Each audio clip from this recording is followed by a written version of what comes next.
ओह हाय, अस्सलाम वालेकुम। उम्मीद है आप सब ठीक होंगे, खैरियत से होंगे। और आज रमज़ान का 24वां रोज़ा आपको बहुत मुबारक हो। अब देखते हैं कि ईद जो है 30 रोज़ों के बाद होगी या 29 के बाद। आज मंडे है और आज पहला दिन है स्प्रिंग ब्रेक के बाद। हम लोग स्कूल आए हैं और ये 10 छुट्टियों के बाद स्कूल आना पहले दिन बड़ी मुसीबत होती है। सुबह उठने को दिल नहीं चाहता, इंसान बहुत ज़्यादा लेज़ी होता है। आपकी पूरा ब्रेक के अंदर रूटीन्स जो हैं वो सारी ख़राब हो जाती हैं। लेट सोना, लेट उठना, और फिर ऊपर से रमज़ान है, सहरी के लिए उठना, नमाज वगैरह पढ़ना, तो उसके बाद आराम का टाइम नहीं मिलता और आप रेडी होकर स्कूल आ जाते हैं। चलें खैर, आज स्कूल आ गए हैं तो स्कूल की बातें की जाए। जो मैंने स्कूल सीरीज़ की है आप लोगों को बहुत पसंद आ रही है। मेरी इस स्कूल सीरीज़ का बुनियादी मकसद ये है कि मैं आपको ये बता सकूँ कि अमेरिका के अंदर जो गवर्नमेंट स्कूल हैं उनका स्टैंडर्ड कितना हाई है और वो कौन कौन सी फैसिलिटीज़ और कौन कौन सी सहूलत जो है बच्चों को प्रोवाइड करते हैं तालीम के मैदान में। अच्छा, आपने कभी सुना है कि no touch policy? Yes, no touch policy का मतलब ये है कि आप बच्चे को टच नहीं कर सकते। अगर आप टीचर हैं तो भी आप टच नहीं कर सकते, और अगर आप स्टूडेंट हैं तो भी आप टच नहीं कर सकते। अच्छा, अब ये चीज़ वर्क कैसे करती है? अब आपको पता है कि नो टच पॉलिसी जो है अमेरिका के तमाम स्कूलों में है, चाहे वो गवर्नमेंट के स्कूल हों, चाहे वो प्राइवेट स्कूल हों, चाहे वो आपकी कोई सी भी लाइफ रूटीन्स हो, आप किसी को टच नहीं कर सकते। इसका मतलब क्या है? इसका मतलब ये है कि बच्चा अगर आपके साथ बदतमीज़ी कर रहा है, जैसे स्टूडेंट है वो टीचर के साथ बदतमीज़ी कर रहा है, रूड है, डिसरिस्पेक्टफुल है, या वो राउडी हो रहा है आपके साथ, तो ये नहीं हो सकता कि आप उसके मुँह पर थप्पड़ दे मारें, या ये नहीं हो सकता कि आप स्टिक लेके उसकी पिटाई शुरू कर दें, जिस तरह के पाकिस्तान में और दूसरे ममालिक में होता है कि थप्पड़ पड़ गया टीचर से या टीचर ने स्टिक्स के साथ बीट अप करना शुरू कर दिया। ऐसा बिल्कुल नहीं हो सकता, ये कानून के बिल्कुल ख़िलाफ़ है। और अगर आप ऐसा करने की कोशिश करेंगे या आप करते हैं तो पुलिस आके आपको पकड़ लेगी और आपको अरेस्ट कर लेगी, क्योंकि ये यहाँ का कानून है, ये यहाँ का लॉ है कि आप यहाँ पे किसी को भी टच नहीं कर सकते। चाहे आप टीचर हैं तब भी आप बच्चे को टच नहीं कर सकते, और अगर आप स्टूडेंट हैं या बच्चे हैं वो भी एक दूसरे को टच नहीं कर सकते। So this is called a no touch policy. अब इसमें होता क्या है कि बच्चों को तो ये पता है कि टीचर्स आपको टच नहीं कर सकती, टीचर्स आपको मार नहीं सकती। बच्चे बड़े जो हैं वो क्या कहते हैं, ओवर हो जाते हैं सम टाइम, वो बड़े डिस्ट्रैक्टेड हो जाते हैं क्लास में समटाइम्स, वो टीचर के साथ बहुत ज़्यादा रूड हो जाते हैं, डिसरिस्पेक्टफुल हो जाते हैं, राउडी हो जाते हैं। तो ऐसी सूरत में ये टीचर, आप ये मत समझे कि बेबस हो जाएगी। टीचर बेबस नहीं होती, उसके पास बहुत सारे राइट्स हैं जिसकी बुनियाद पे वो इस बच्चे को कॉन्सिक्वेंसेस से दो चार कर सकती है। अब वो राइट्स क्या है? जब बच्चा बहुत ज़्यादा बदतमीज़ी पे उतर आए, आपकी बात ना माने, आपके साथ डिसरिस्पेक्टफुल हो जाए, या डिस्क्रिमिनेशन करे, या आपके साथ बुली करना शुरू कर दे, तो ऐसी सूरत में दो टाइप की कॉन्सिक्वेंसेस हैं जो उस बच्चे को फेस करनी पड़ती हैं। पहला तो ये है कि पेरेंट रेफरल। पेरेंट रेफरल का मतलब है कि एक बड़ा सा फॉर्म होता है जिसके ऊपर आप पेरेंट को बच्चे की तमाम जो है क्लास की एक्टिविटीज़ जो कि स्कूल रूल्स एंड रेगुलेशंस के ख़िलाफ़ हैं वो लिख के वो उसके पेरेंट को भेज देते हैं। पहली दफ़ा में तो रेफरल भेजा जाता है, तो उस पर यह लिखा होता है कि अगर आपके बच्चे ने यही वाली मिस्टेक या यही वाली गलती या यही वाली बदतमीज़ी दोबारा की तो उसकी वजह से बच्चा जो है वो सस्पेंड हो जाएगा। अच्छा, अगर उस रेफरल के बाद भी बच्चा नहीं सुधरता और वो टीचर के साथ बदतमीज़ियों पे उतरता है और बदतमीज़ियाँ जारी और सारी रखता है, तो फिर जो दूसरा ऑप्शन होता है वो होता है आईएसएस। आईएसएस का मतलब है in school suspension. In school suspension में अब क्या होगा कि बच्चा सारा दिन प्रिंसिपल ऑफिस में बैठा रहेगा। अब वो प्रिंसिपल ऑफिस में तो बैठा रहेगा, होगा क्या कि सुबह वो आएगा क्लासरूम में, अपनी अटेंडेंस लगवाएगा और उसके बाद वो प्रिंसिपल ऑफिस में चला जाएगा। अब सारा दिन में अगर मैथ की क्लास हो रही है, साइंस की हो रही है, सोशल स्टडीज़ की हो रही है, इंग्लिश की हो रही है, तो क्या होता है कि क्लास से एक या दो बच्चे वर्कशीट्स या बुक्स वगैरह लेके उसको प्रिंसिपल ऑफिस में दे आते हैं, और वो प्रिंसिपल के सामने वो डरा सहमा बैठा रहता है और चुप करके काम कर सकता है। ना वो हिल सकता है, ना वो बोल सकता है, ना वो शरारतें कर सकता है। फिर उसके बाद ये कि जब लंच ब्रेक आएगी तब भी वो अपना लंच जाके कैफेटेरिया से ले आएगा अगर उसने कैफेटेरिया से लेना है, या अगर वो अपना घर से लेके आया तो इस सूरत में भी वो अपना लंच प्रिंसिपल के सामने बैठ के चुप करके खाता रहेगा।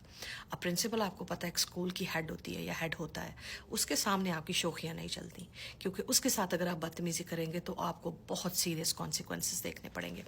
तो फिर होता क्या है ऐसी सूरत में? इन स्कूल सस्पेंशन में बच्चा जो है वो घुटा हुआ बैठा रहता है, तंग सा बैठा रहता है, ना वो बातें कर सकता है फ्रेंड्स के साथ, ना वो हैंग आउट कर सकता है, और इवन दो जब रिसेस का टाइम आता है तब भी वो प्रिंसिपल ऑफिस में बैठा रहता है। یا بیٹھی رہتی ہے. اور پھر اس کے بعد یہ ہوتا ہے کہ جب تک چھٹی نہیں ہوتی وہ ایسا ہی گھٹا ہوا ایک دم کر کے بیٹھا رہتا ہے. تو یہ ایک ان اسکول سسپینشن اس کو سزا دینے کا عمل ہے، تاکہ اگلی بار اگر وہ دوبارہ ایسا کرے گا تو ایسا تنگ سا دن اس کے اوپر پھر سے آ جائے گا. یہ ہو گیا آپ کا ان اسکول سسپینشن. ٹھیک ہے. تیسری چیز جو ہے وہ آپ کی سسپینشن ہے.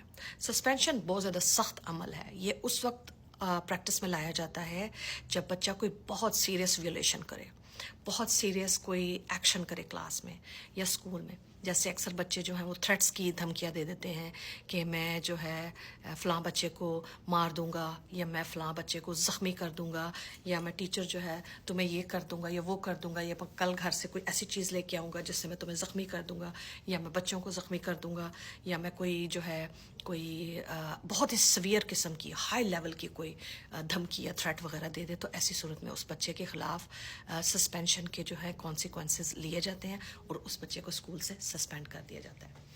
اب جب وہ بچہ اسکول سے سسپینڈ ہو جائے گا تو اس کا کیا مطلب ہے کہ کیا وہ 2 یا 3 دن کے بعد واپس اسکول آ جائے گا؟ نہیں، ایسا بالکل نہیں ہوگا. جب آپ اس طرح کی سیریس قسم کے کانسیکوینسز کو دیکھتے ہیں تو اس میں بچہ جو ہے جب سسپینڈ ہوتا ہے تو وہ واپس اسکول نہیں آ سکتا. مطلب یہ ہے کہ اس نے اتنا سیریس قسم کا آپ کو تھریٹ دیا ہے، آپ کو ہیرس کیا ہے، آپ کو اتنا سیریس قسم کا اپنا ریئیکشن دکھایا ہے کہ ہو سکتا ہے غصے میں واقعی ایسے نقصان پہنچا دے ٹیچر کو بھی، اسکول میں موجود دوسرے بچوں کو بھی اور اسٹاف کو بھی. تو اس بچے کو اس اسکول سے نہ صرف سسپینڈ کرنے کا مطلب ہے کہ وہ اس اسکول میں دوبارہ واپس نہیں آ سکتا، بلکہ اس کا مطلب ہے کہ وہ اور بھی کسی اسکول میں ایڈمیشن نہیں لے سکتا. اب چاہے اس کے سال کے 6 مہینے ضائع ہو جائیں اسکول کے، چاہے 8 مہینے ضائع ہو جائیں، چاہے پورا سال ضائع ہو جائے، دس از ہز رسپانسبلٹی کہ اس نے یہ کیا ہے اور وہ اس کے کانسیکوینسز دیکھے گا. اور ایسی صورت میں بچے 1 سال کے لیے سسپینڈ ہو جاتے ہیں، 6 مہینے کے لیے ہو جاتے ہیں، 8 مہینے کے لیے ہو جاتے ہیں. اس سے یہ ہوتا ہے کہ ان کا پورا اسکول کا ایئر جو ہے ایجوکیشن کا وہ ضائع ہو جاتا ہے. اور جب وہ ضائع ہو جاتا ہے تو اس کا مطلب ہے کہ پھر وہ پڑھنے کے قابل نہیں رہتے. اور جب وہ پڑھنے کے قابل نہیں رہتے تو پھر ایسی صورت میں ان کو احساس ہوتا ہے کہ انہوں نے ایک بہت سیریس قسم کی مسٹیک کی ہے. تو ایسی صورت میں یہ ہوتا ہے کہ بچوں کو اس طرح کی انسٹرکشنز دی جاتی ہیں گھر سے، والدین کی طرف سے یا اسکول کی طرف سے، کہ وہ اس طرح کا کوئی اپنا ایکشن نہ دہرائیں، نہ اس کا ذکر کریں، نہ اس پہ بات کریں، جس کی وجہ سے ان کا پورا اسکول ایئر جو ہے یا پورا سال جو ہے وہ ضائع ہو جائے. اس کا نقصان یہ ہوگا کہ انہیں کوئی بھی اسکول ایڈمیشن نہیں دے گا، کیونکہ جب ایک دفعہ ایک بچہ ایک اسکول سے سسپینڈ ہو جاتا ہے تو اس کی تمام معلومات جو ہے کمپیوٹرائزڈ سسٹم میں ڈال دی جاتی ہیں. اور جب وہ کمپیوٹرائزڈ سسٹم میں ڈال دی جاتی ہیں تو تمام اسکول جو اس علاقے کے ہیں اس کے اندر وہ انفارمیشن اپڈیٹ ہو جاتی ہے کہ اس بچے نے یہ والا کرائم کمٹ کیا ہے، یا اس نے اس طرح سے تھریٹ کیا ہے، یا اس طرح سے ہیرس کیا ہے. تو چونکہ سارے کمپیوٹر سسٹم ایک دوسرے سے کنیکٹڈ ہوتے ہیں، سارا سسٹم ایک دوسرے سے کنیکٹڈ ہوتا ہے، لہٰذا اس بچے کی انفارمیشن آ جاتی ہے. اگر وہ کسی نئے اسکول میں ایڈمیشن لینے جائے گا تو وہ اس کا نام ڈالیں گے تو اس کے نام کے آگے اس کی ساری انفارمیشن آ جائے گی کہ اس نے پچھلے اسکول میں اس نے یہ تھریٹ کرنے کی کوشش کی یا ہیرس کرنے کی کوشش کی، جس کی وجہ سے سسپینڈ ہوا اور اس کی وجہ سے اسے کہیں ایڈمیشن نہیں ملے گا اور اس کا پورا سال ضائع ہو جائے گا. تو اس طرح سے مختلف قسم کے سیریس قسم کے جو ہیں وہ سٹیپس لیے جاتے ہیں. اب اس میں دیکھیں بچے کو ٹچ کرنے کی ضرورت نہیں ہے، بچے کو مارنے کی ضرورت نہیں ہے، تھپڑ مارنے کی ضرورت نہیں ہے، سٹکس کے ساتھ بیٹ اپ کرنے کی ضرورت بھی نہیں ہے. لیکن آپ کچھ ایسے سیریس سٹیپس یا ایکشنز لیتے ہیں کہ جس کی وجہ سے بچے کو واقعی ناقابل تلافی پنشمنٹ ملتی ہے اور اس کو احساس ہوتا ہے کہ وہ نیکسٹ ٹائم ایسا نہیں کرے گا. تو نو ٹچ پالیسی میرے حساب سے بہت بہترین ہے، کیونکہ اس میں یہ ہوتا ہے کہ آپ ایک بچے کو نہ صرف مارنے سے بچا لیتے ہیں بلکہ آپ اس کو سینس دیتے ہیں، اس کو آپ ذمہ داری دیتے ہیں، ایک رسپانسبلٹی دیتے ہیں کہ اس نے ایسا کچھ بھی غلط نہیں کرنا جس کی وجہ سے اس کو ان مشکل چیزوں میں سے گزرنا پڑے. تو نہ صرف ٹیچرز بچوں کو ہاتھ نہیں لگا سکتی بلکہ بچے بھی بچوں کو نہیں لگا سکتے. اگر بچہ کوئی بچے کو مارتا ہے، دھکا دیتا ہے، پش کرتا ہے یا گراتا ہے تو اس کے خلاف بھی ایسا ہی ایکشن ہوتا ہے. اس کو 2 دن کے لیے سسپینڈ کر دیا جائے گا کہ وہ اسکول نہیں آ سکتا، 3 دن کے لیے کر دیا جائے گا. لیکن اگر کوئی سیریس ایکشن کام کرتا ہے یا کچھ سیریس تھریٹ کرتا ہے تو پھر اس صورت میں وہ بھی سسپینڈ ہو جاتا ہے اسکول سے، چاہے آپ ٹیچر کے خلاف کریں یا اپنی کلاس میں موجود دوسرے بچوں کے خلاف کریں. آئی ہوپ آپ کو آج کی میری ویڈیو سمجھ آ گئی ہوگی اور اچھی لگی ہوگی. بایو میں میرا یوٹیوب کا لنک دیا ہوا ہے، تو آپ پلیز کائنڈلی یوٹیوب کے لنک کو بھی فالو کر لیجیے گا. اور کل ایک نئے ٹاپک کے ساتھ حاضر ہوں گی. تب تک کے لیے ٹیک کیئر. اللہ حافظ. بائے.